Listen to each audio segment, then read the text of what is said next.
What's going on, you guys, and welcome to Stranded Alien Dawn. In the last episode, I began the process of rearranging some of my survivors' skills. Joining this salvaging team is Simon, Edmund, and I believe Vicente as well. So I added a few of them to that. I also added the cutting and mining to Ken's roster so I can build up his physical skill. It's currently a 6, and the amount of salvage he can get increases by the amount of physical he has, so he's got 4 levels to play with. I want to work on those. On top of that, I began working on the rest of the traps, which nearly got one side taken care of, and beginning the process on the other side. Nearly there, about halfway with the traps. This immaculate defensive structure will be complete soon. I also have been working on my power, as you guys can see here. I started this a couple videos ago, but currently a severe heat wave is blasting the area, killing my power production. All of these are absolutely worthless and will continue to be worthless for some time. To make matters worse, thank God it could be significantly worse, but it's not, as there's no flyers to accompany them, and my turrets are all down. That would have been bad. But, yeah, a nice little swarm coming my way. So without further ado, let's send these bugs to hell, yeah? Get it. Come on, bugs. And I'm not talking about Looney Tunes. Come on, bugs. Great idea. Hopefully we'll have the bugs killed by 7 o'clock, just in time for you guys to take advantage of your music night. Yes, 1900 is 7. The easiest way to tell military time is any time after noon, you add 12 to the number, so 12 plus 1 is 1300. 12 plus 2, 1400. 12 plus 12, well, I'm not sure if we use 2400. I think it just goes from 2359 straight to 0001. So that's the quickest way to do military time, you guys. Run, bot, run! Hurry up, I don't want to have to fix you. Get through the fence before you die. Run! Leave her alone, you little punks. Why don't you come to the front of my base where you belong? You're agitated? Not as agitated as I am right now. I have to fix that drone that you just nearly broke. Are my drones coming back? That's garrisoned. That means those are garrisoned. Oh god. Ken, dude, what are you doing? Oh, you're killing me, characters. Draft everybody and bring them up here. Everybody's got a weapon, so I can select them all. Alrighty. Alright, Ken, come on down. Get away from those bugs before you die. Thank God I was paying attention. Thank God I don't have a camera, because I wasn't paying attention. Nope. I was doing something else. We're not going to talk about it. Yeah, we're not going to talk about it. It's not like I was doing anything inappropriate, but it depends on your term of inappropriate. I call it medication. Go ahead and speed up time. Come on, bugs. Come meet your maker. And I'm not sending the Air Force because these guys will pick them apart. And by these guys, I mean these big old ones. And even these ones, if they can spit at it with whatever they're doing, then they can target the drones, which means they will destroy them. No thank you. Get them a little bit closer to the action. And then one thing that I want to do is I want to get the turrets up and operational. The regular turrets. But I'm afraid of going over on severe heat waves. Like right now, I'm just barely barely getting by with my power. Just barely. Alright, let's shuffle them down. I'm going to... No, I want to grab Ken. Undraft Ken. He's going to go into the bed. Let me see here. Let's come back later. Where's Katina? The second Ken hits his bed, I'm going to undraft Katina so that she can go and take care of Ken. Right now. You are not sitting, woman. Best healer in my group. Go take care of the second best healer in my group. Thank you. Nonsense.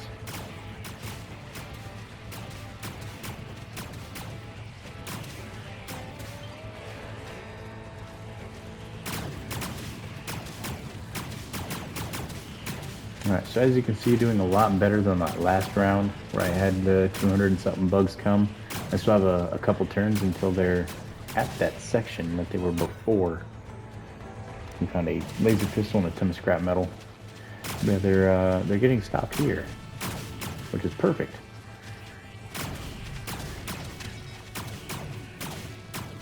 With the addition to these turrets, they'll do even better.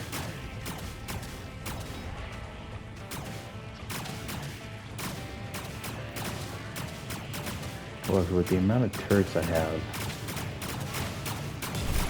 it's still going to be a bit of a problem killing all these bugs off.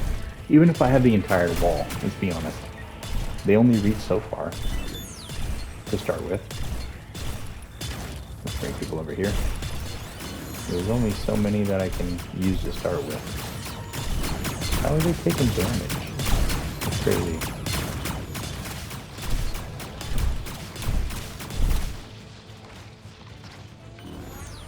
Undraft. I'm gonna do this the other way. Hunt.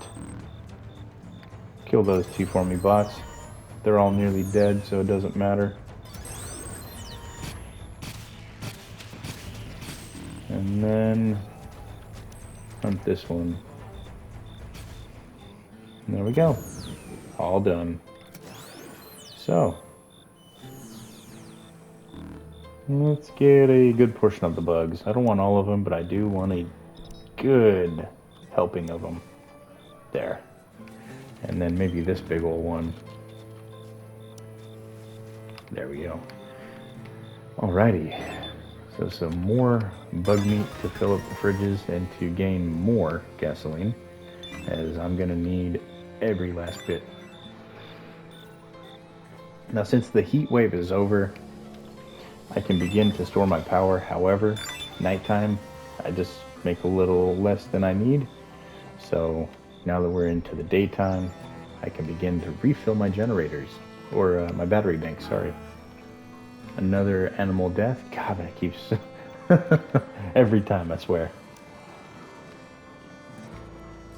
All right, and so long as I have several of these, they'll continue to, create more. So long as I have another male and female,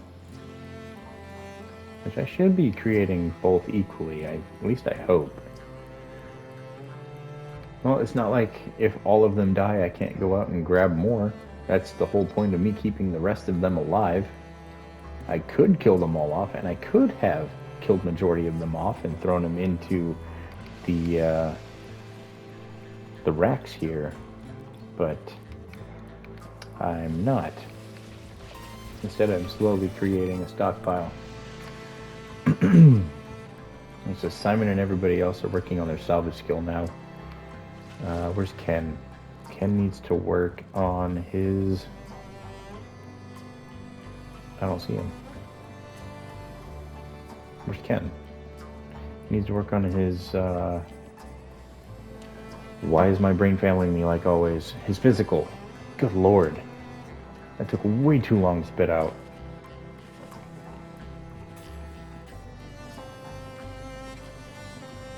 Down to 6 electronics, 10 CPUs, 3 mech cores, and 3 energy, Whatevers.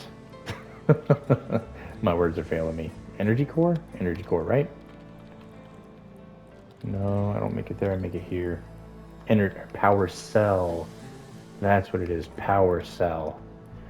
I'd forget my head if it wasn't attached to me. So me memorizing anything, the only thing I seem to be able to memorize is how to get to places. That's it. Everything else, worthless. The only names I've managed to memorize are my wife and my daughter. And that's it.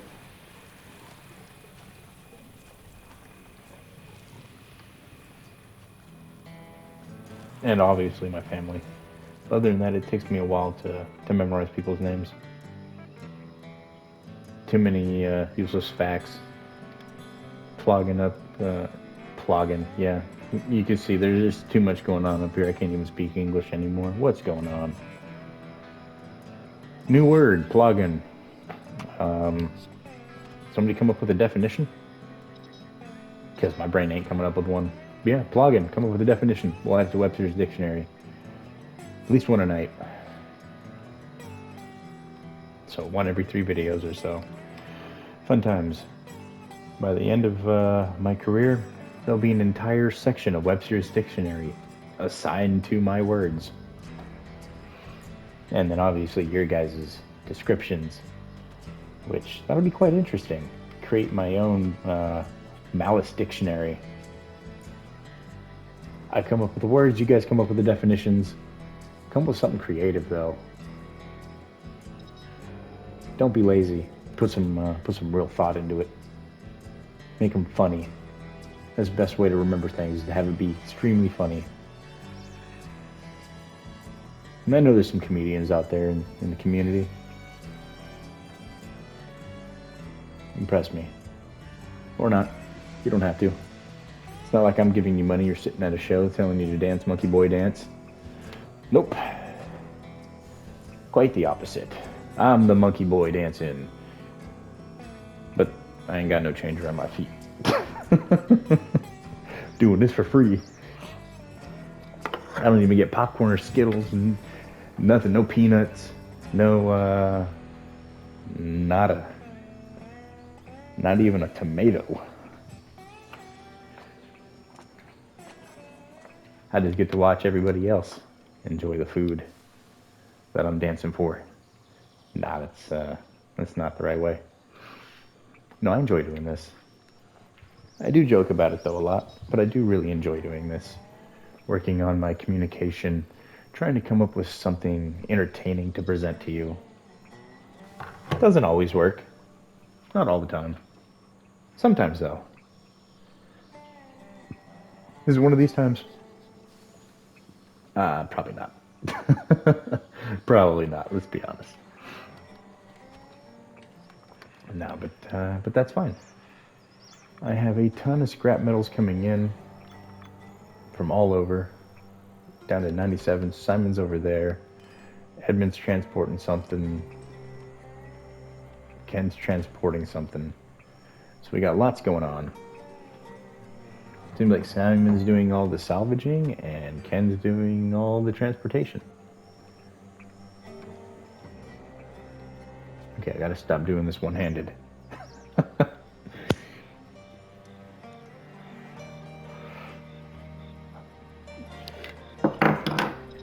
30. Oh, I was about to say 31 fuel, 106. Like I need it. You pretty much have an entire rack for fuel. That'll disappear rather quickly.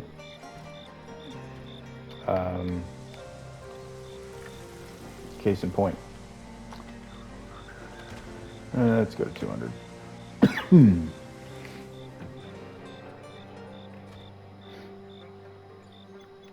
Now I'll always be out of metal.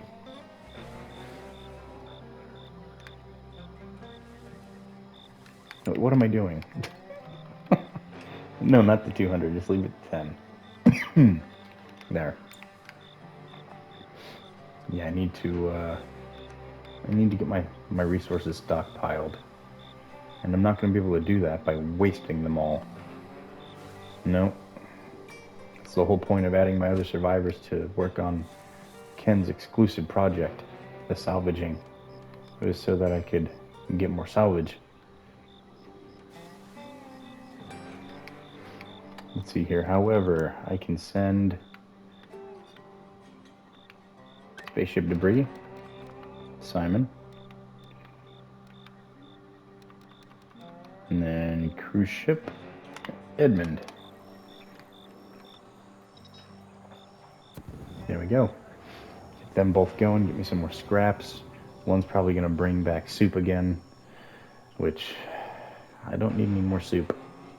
I've got 39 soup. That's all the veggie soup. I don't need any more. I'm starting to make grain because... Oh, what?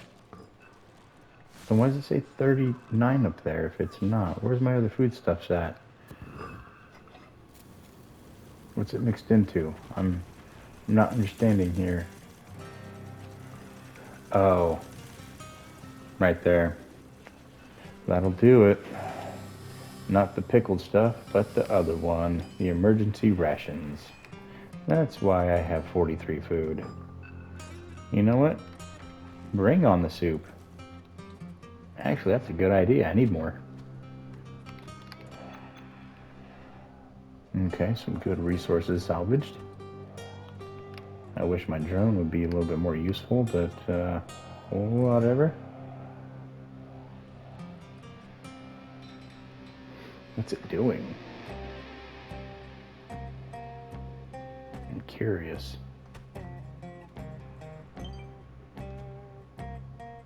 Yeah, where's the little drone at? Oh, there it is. Now I might need to make another little drone. Yeah, I'm gonna need another little drone. There we go. Better do some salvaging. I need more scraps. Thank you, Simon. Edmund, what do you got for me, buddy? You know, Simon said he's got some scrap. You better show him up. Bring some scrap. What you got? You got soup. I'll take the soup. It's probably like another 30. He did 30 last time. I don't see why he wouldn't do another 30. Bare minimum 20. Bare minimum 20. I hope. Now, unfortunately, we are still working on the smelting of that concrete. Taking a bit longer than I would have hoped. But I'm down to my last 1945. Let us say 55. Yeah, we're down to our last 1900, give or take. And it's honestly going really quickly now. I still have 1500 stone, which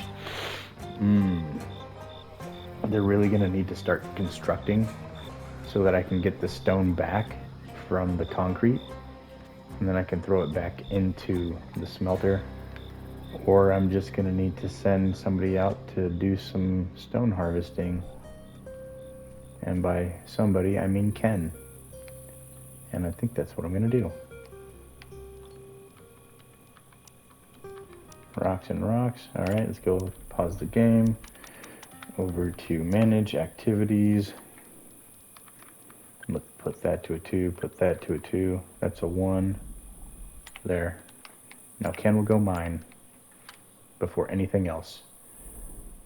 And what that'll allow Ken to do is get his physical skill up, as it takes physical to mine. And there's a decent amount of it that I'm going to begin to amass here. Is it already New Year's? Wow. I guess, you know, every 3 videos is about a year in this game. So that's tracking. We're on our 3rd video of the night. Wow, about to start my 12th year. Good stuff.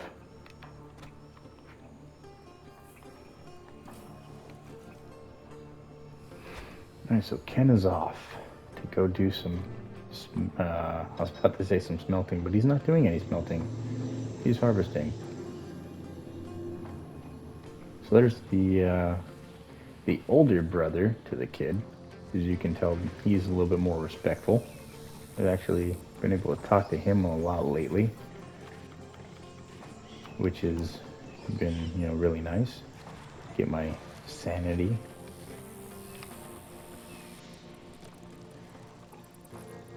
because his little brother is the one that likes to do all the donuts outside my house, or used to. And I went and talked to him, and we managed to kind of get to an understanding.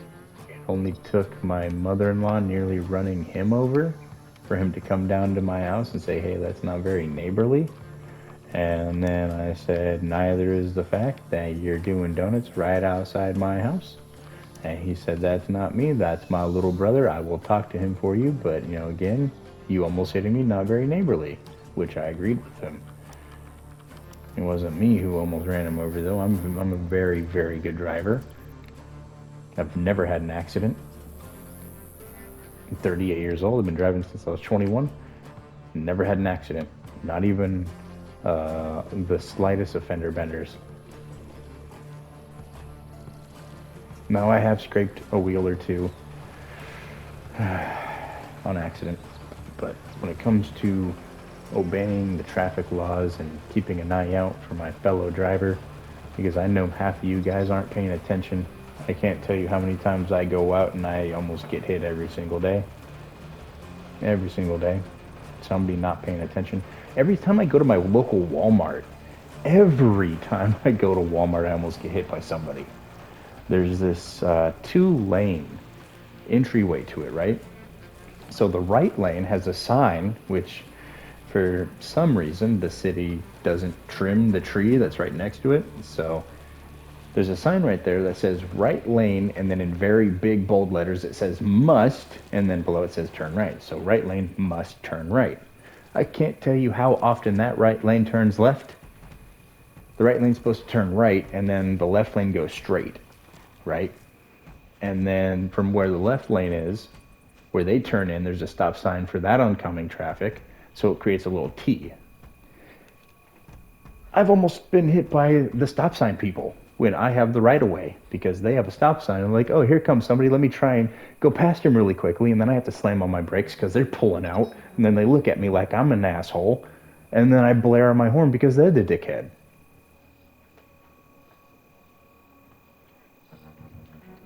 It's like half the people in this world don't know how to drive. I can't wait for self-driving cars, because then accidents are going to go down. And like, it should be a stipulation, if you don't know how to drive, you get into an accident, your first accident, you get your first ticket, you get put on the self-driving program, which you can earn your right back. But self-driving, which means you follow all the laws. Your car does the speed limit. You don't get to go over it.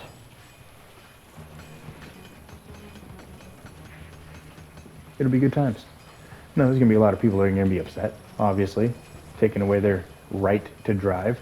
But at the same time, I got a brand new car that I'm not trying to total because you don't know how to drive.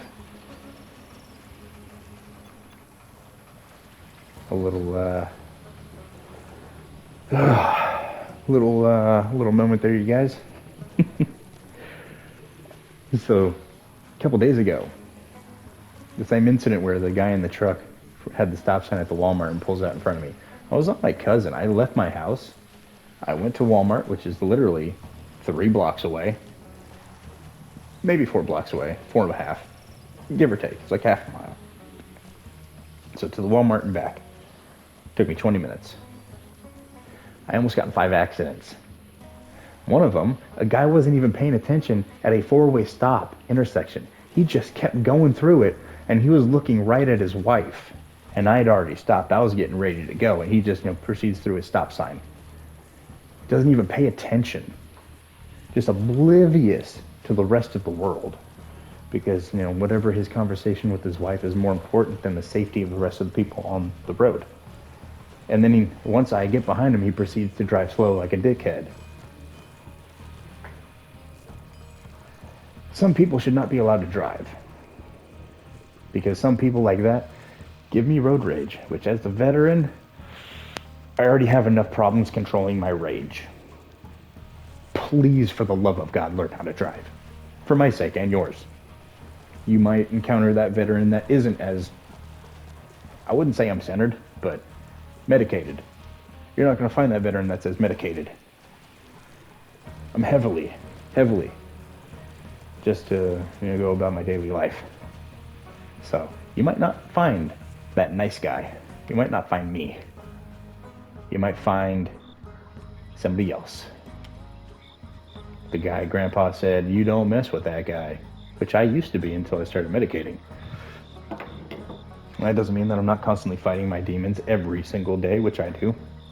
It's just the cost of being an infantryman. You have to do things that you have to live with for the rest of your life. Even if your country ordered you to do them, even if you can get some sort of release from your consciousness, or your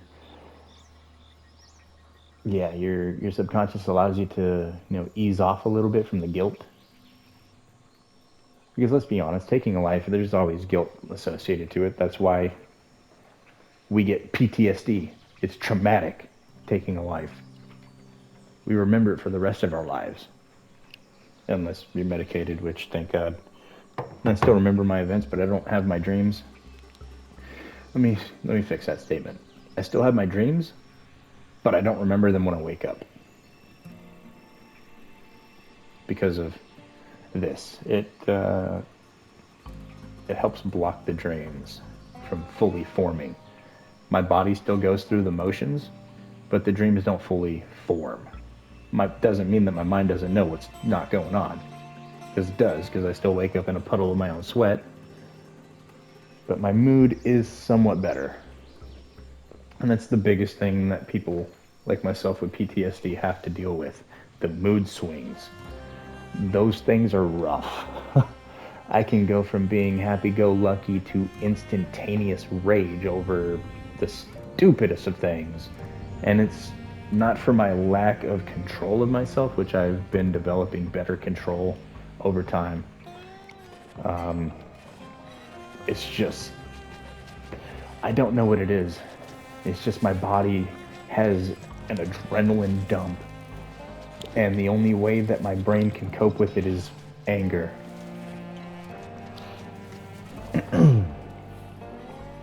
Oh Lord.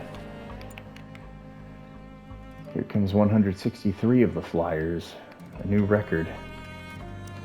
That was garrison everybody.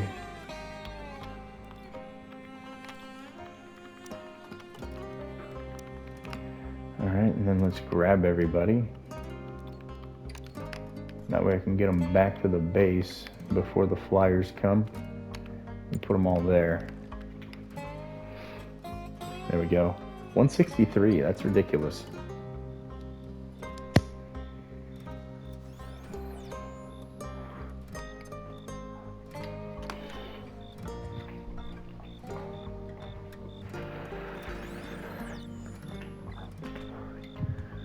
So let's see here. What's a story about my military that I could talk about?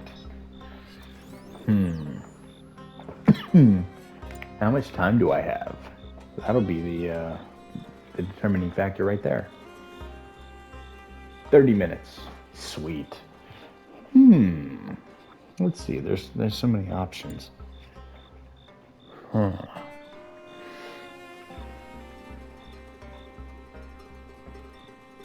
Let me see.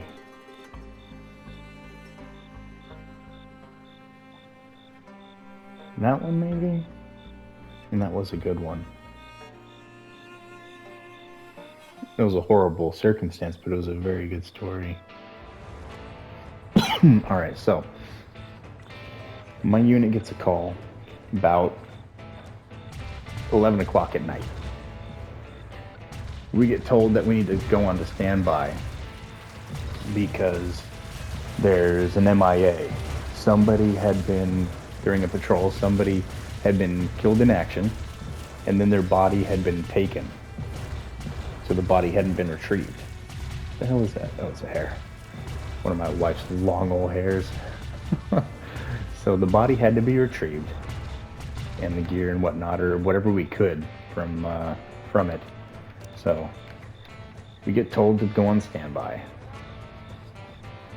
which means good luck falling asleep. So several hours go by, and mind you, this is a massive event. We're not just talking my platoon. No, we're talking several platoons from several companies. Massive event. We all get flown in on some NATO mission, and this is how I got my NATO defense medal, or my NATO medal. Sorry, one of my first missions in country too. So we get flown into this small little outpost in Chinooks. There's so many of us lying around. We're all trying to figure out who's who and where we're supposed to sit at. Getting ready to gear up for this mission. Mind you, it's like 1 o'clock in the morning, almost 2 o'clock in the morning. We can't see a thing. So everybody comes in. It takes about 30 minutes for all the helicopters to escort all the people to the base and drop them off. We then proceed to get in formation. And this is a massive formation, you guys. We're talking 300-400 people. A legit army of infantrymen.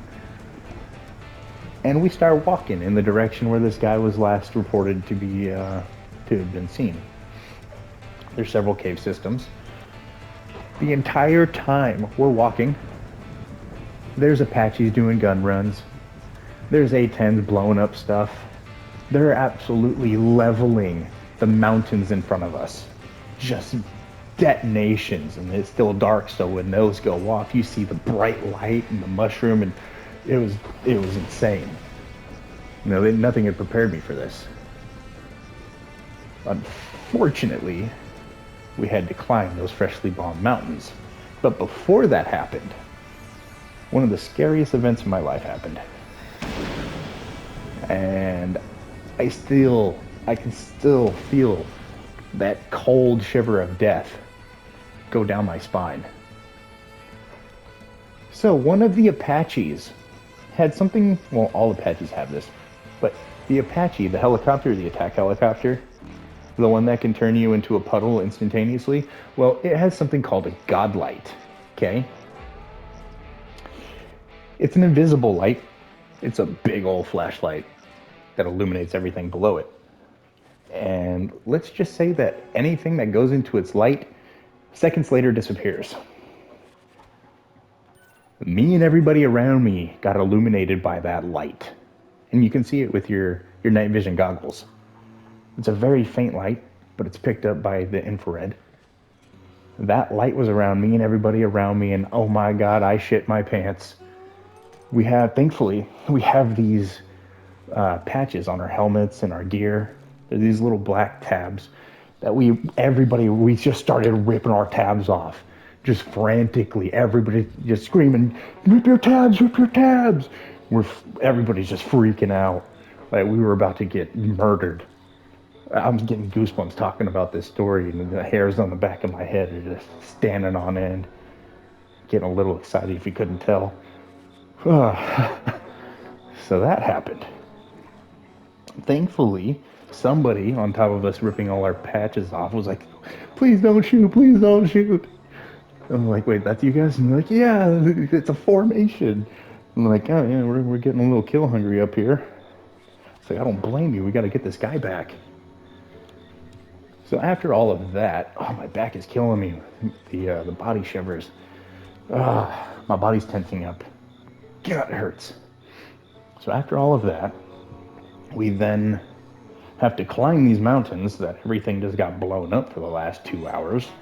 It's literally 2 steps up, 1 step back. Me and several other people lose our footing and tumble halfway down a mountain, which is the reason I have a bad back. And it's partially to blame for my degenerative disc disease, as well as my genetics and other factors. But yeah, lots and lots of pain. And that's the other reason why I'm collecting disability. But we had to climb this mountain, and we set up formation because it was a bounding overwatch. We were towards the back of the formation, so when it was time to expo, we would have turned into the front of the formation. So the very front of the formation, they had to walk the furthest, both times.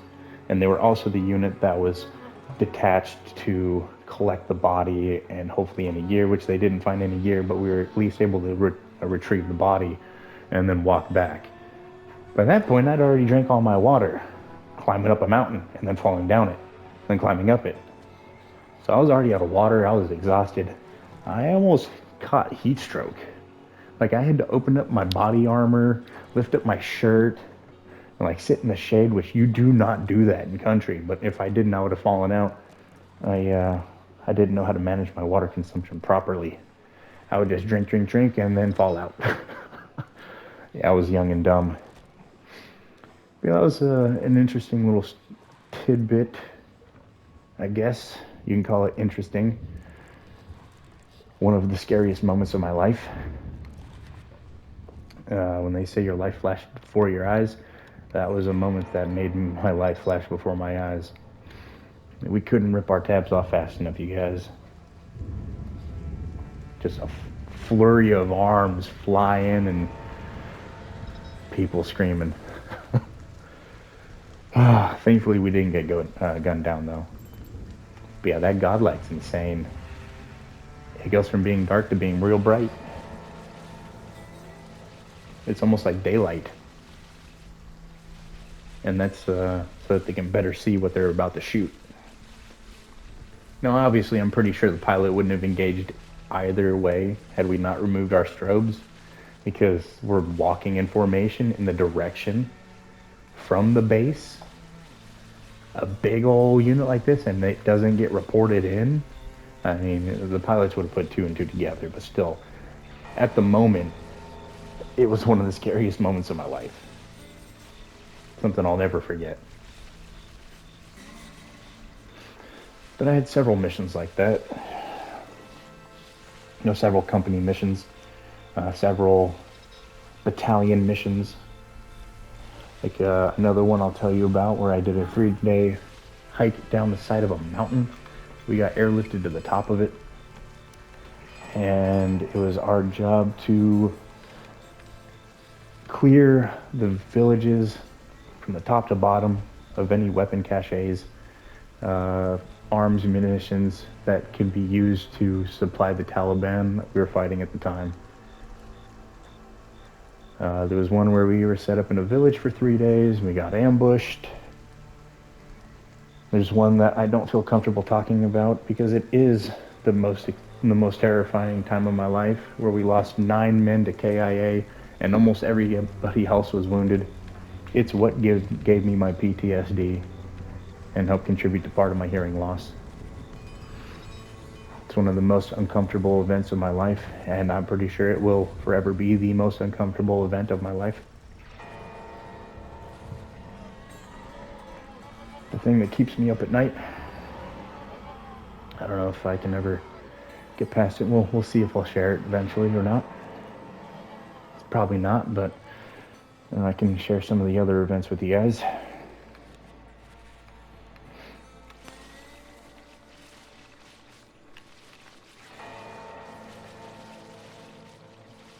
I was able to kill at least 20 minutes with that little story.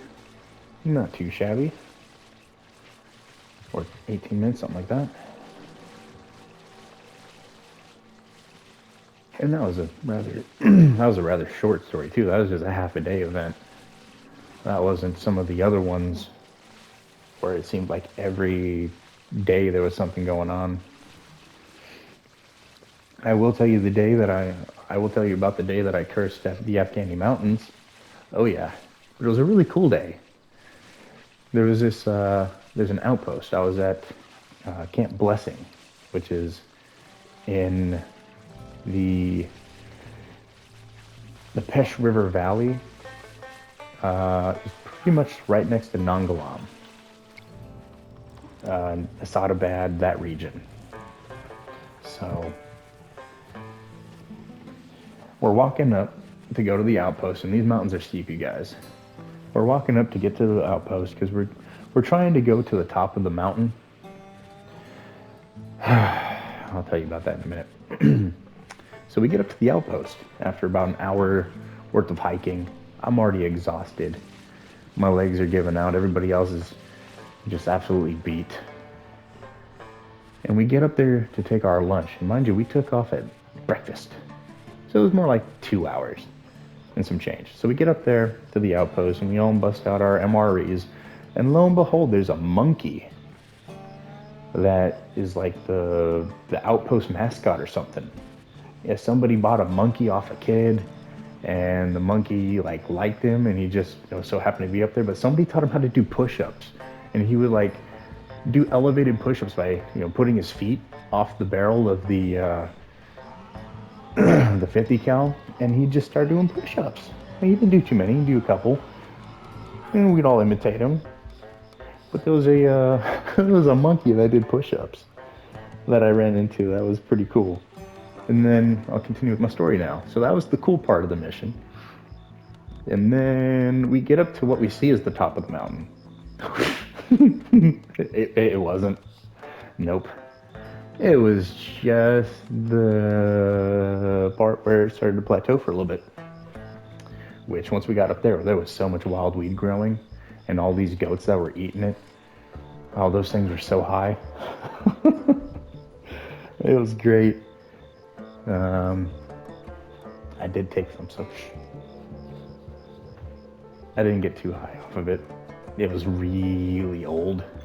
So I'm just gonna let these things do what they want, sleep where they want. Oh, that's the other dead creature. I can't see the other ones. Okay. So I did pocket some weed, but like I said, it didn't do nothing to me because it was old. Probably like a year old. I didn't know the difference at the time. I didn't really start smoking that nonsense until after for my PTSD. It's an excellent treatment for it. Though there is the side effect of your lungs going to crap, and I do believe it causes cancer. I'm not sure. It's just, you don't want smoke in your lungs to start with. But these goats managed to find the good stuff, and they were high. They were falling over high off their ass. We're hiking for another 2 hours. We get to the spot where we literally have to climb. So me and another guy were tasked with removing our we keep our body armor and our helmets on, but we take off our rucksacks, and then we're tasked with climbing. There's two little sections to the rock climb. So one of us, we both climb up to the first section, and then the other guy climbs up to the second section so that we can throw a rope up to the very top. We get it all the way tied up off at the top, and then we get it tied off to where I'm at, so we have a double anchor, and then we climb up, do a little bit more rock climbing to get to the top. And we look in front of us, and there's another peak. And this one went up higher than anything we've already climbed. So at this point, my platoon sergeant pretty much just says, F this, guys, we're turning around, we're going this way. So we take a different path, which goes off to the side of the mountain, and we end up like a couple clicks away from base, having to walk down the side of a mountain, which, God, that sucks. I think walking down a mountain is worse than walking up a mountain. At least walking up a mountain, you can kind of use your hands to push off your legs, and you can use more of your glutes. Walking down a mountain is so torturous. It's so bad on the knees. So that's where my knee problem came from. And there's an aggressive bug issue. Alright, so let me take care of these guys real quick. So we didn't get back to base for several hours after dark, when we should have been back, just after dinner. It was midnight, 1 o'clock. That was one of the worst hikes of my life, besides the 3-day mountain climb down the side. We did the mission clearing villages for the weapon caches I'll tell you about another time. Those 2 little events. Rather rough on that second one. The first one, or at least the first part of that second one, was pretty fun. When I still had the energy in the water, and the part where I met the monkey, it was pretty cool. Let's see, did I Garrison, I did. Did I garrison this one? Yep, okay, cool. The meeting of the monkey was kind of cool. We did have the Afghani National Army that was attached to us, a little platoon, and one of them had a little pet goat that would, hang around and headbutt people and stuff. It was pretty cool. Why are you attacking my stuff? Come on, what'd I do to you? Hold on, where are my people at? I think I know where they're doing that. Maybe for my peeps, right there. And it's because Vicente is over here, so they're like, oh, there's a guy right here, let's target this fence. But if I move him over here and put him into the trap field, they'll then be like, okay, they're over this way, as you can see. Now these ones are still going to target the things that they're trying to break for a little while, but they'll eventually get tired of it. And they'll go about their day. And by go about their day, I mean they're going to go over here and they're going to die with the rest of them.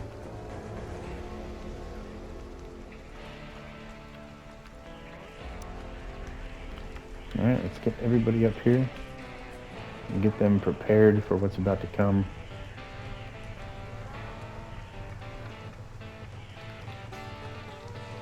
So that was two of the lesser attack-based missions.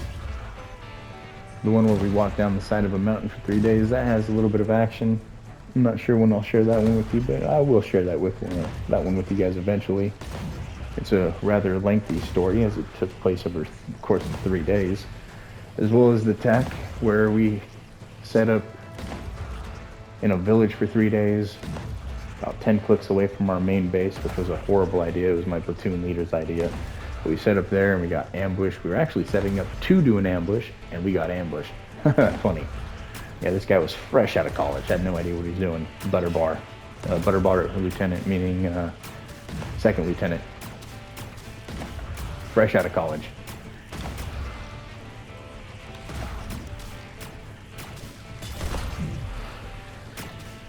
Yeah, he wasn't the brightest tool in the shed, unfortunately. No rest in peace to him. We lost him at the attack that I'm not going to talk to you guys about. I don't know if I'll ever share that story. There's just too much bloodshed, too many bad memories, too many friendships ended.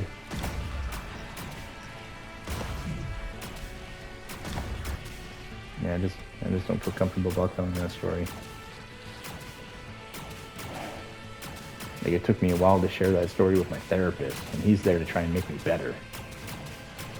So if I could barely share it with him, I'm not sure how I'll feel sharing it with you guys. Like I said, we'll see. We'll see. Maybe one day.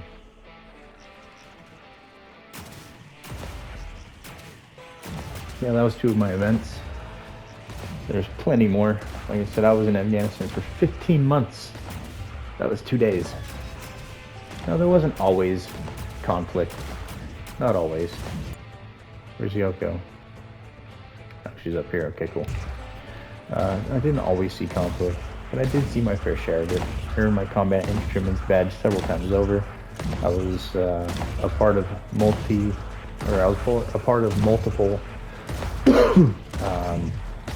missions that were battalion sized. On top of that, I was also a part of several rescue missions. Like the first story that I told you about, that was a battalion-wide rescue mission, which unfortunately the guy was no longer with us. He was KIA. But there was another survival style mission to where there was some Rangers pinned down in a building, and they were surrounded on all sides, and they were taking heavy fire from multiple weapon systems. So we got flown in. That I'll tell you about another time, because I'm running out of time. Or else I would have shared that story with you now. Go ahead and undraft my people so I can start to get them healed up. Yeah, that story was a little interesting too. I mean, technically, if I wanted, I could slap on the Ranger tab, because I did a Ranger mission. They give you that right if they want to let you, which we saved a Ranger unit. Usually they send Ranger teams to go save Rangers. but they needed a little bit more reinforcements. They were doing majority of the work. We were just there to take out the heavy weapon systems that were firing the bigger shells at them. They were using recoilless rifles, which you can shoot those from further off. So that was what my unit was there to do, while the Rangers went to go save the Rangers. Because you send Rangers to save Rangers, and you send airborne infantry to do what the Rangers don't do. But they don't have the time to worry about. And then you send the infantry to save the airborne infantry if we ever come into fire. But I did have the right to wear the Ranger tab. I have a Ranger tab, but I didn't wear it. I still have it, but I would never wear it on my uniform, as I never earned the right to be a Ranger. I never passed Ranger school. And even as an ex-military man, doing something like that is still stolen valor. So I would never, considering I'm one of those people that's so vocal about people and stolen valor. If you want to have people, if you think that they're going to be like, oh, you're in the military, it's not how it is. No, usually we get shunned. If you want to pretend to be in the military, why not just go and do it? What's holding you back? You want to wear the uniform so bad? Do it. They give you a ton of money to join up. I could have gotten $25,000, but instead I turned $25,000 down, and I went for a $10,000 sign-on bonus, and I got airborne thrown into my contract. I mean, in the long run, if I would have stayed a lifer, the airborne would have been more beneficial to me than an extra $15,000, as I would have received a couple $100 extra every single month just for being airborne qualified. And being airborne qualified already puts me to the tip of the spear for the next adventure, which is air assault, which you have to do when you go to the when you go to the 101st, which is an airborne unit, but they're also air assault. So I would have had to do air assault there, which a little bit more extra money. And then you start to get into the javelin school training and all these other weapon system training schools, and then that gives you a little bit more money. And then you get promotions, which gives you a lot more money. And it goes and goes and goes and goes. So $15,000 wasn't anything to me in the long run. I planned on being a lifer, but unfortunately, life has its own plan, which I guess is being a husband, a father, and a YouTube hobbyist, as my unemployability and my VA disability prohibits me from earning any kind of income. So this channel will forever be unmonetized. There will be no channel memberships. There will be none of that, because I can't do it. I'll lose my disability. So I do this for fun. If YouTube wants to make some money off of me, go ahead, YouTube. But don't give me any of it. I can't earn it. If you want to send me those play buttons, yeah, I'll take those. The trophies. I don't see why I wouldn't be able to take any trophies. But as far as monetary, nope. Not allowed to. And it kind of sucks, living on a fixed income. I'm considered 100%, which is why I was able to go on to the military post today and get my military ID that says 100% service connected and permanently disabled, which is what I am. But it's a combination of 70%, 60% being disability for my PTSD, 10% for my hearing loss, which is as high as it goes. If it could go any higher, I'd get paid more and I'd have a higher percentage. My left ear doesn't shut up. It's every day, all day, just nonstop ring. So take a 50 cal with no ear pro and just let off with it for a little bit. When you start to hear stuff, that ring that you hear, that's what I hear at all times. From the second I wake up, from the second I go to sleep, that noise screaming in my head. It's annoying. I hate it. I hate it so much. I wish there was a cure for it. God, I wish there was. But yeah, I need to fight for my back and my knees, get those secured, and get my full 100%.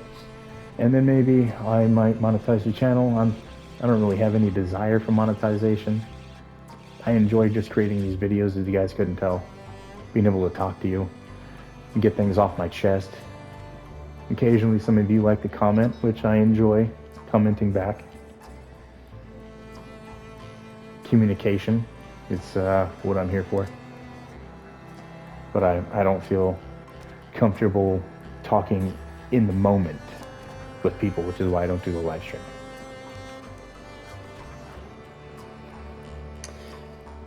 Alrighty, but that, you guys, is all I have time for. Before I take off, let me get some more of these traps activated until I have a, there we go, until I have a negative. And then there's just these 4 left. But if you guys enjoyed the video, please smash the like button. It really helps me out. I've been looking on some of the older videos, and the outturns have been phenomenal. Greatly appreciate you guys. I mean, being only 33 of us right now, we're gonna grow. It's gonna get bigger. There's gonna be more of you to talk to, and more of you to talk amongst each other. But again, that's all I have time for here, you guys. I am out of time, unfortunately. I wish I wasn't. I wish I could record longer. I wish I could record a 3-hour session for you. But I don't think my console will be able to handle all that. It has trouble with 1 hour. But besides the point. Hope you guys enjoy the rest of your day and or night. Yeah, you can do both. Never mind. Hope you guys enjoy the rest of your day or night, depending on when and where you're watching. My brain's shutting down. It's rather late. I have to get up really early. It's been a long day. But I got a lot done. Everything on my list. One day, done. Knows quite a few things. But thank you for tuning in. Hope you enjoy the rest of your day or night. You guys take care. You stay safe. It's a crazy world out there. Gotta do everything we can. We gotta stick together, you guys. We gotta come together because the world's falling apart. It's up to us. It's up to every last one of us. If we don't find a way to succeed, we're gonna fail. Alright, you guys. With that doom and gloom out of the way, I will catch you in the next video. Or maybe I won't after that. Hopefully I'll catch you in the next video. Right, later, guys.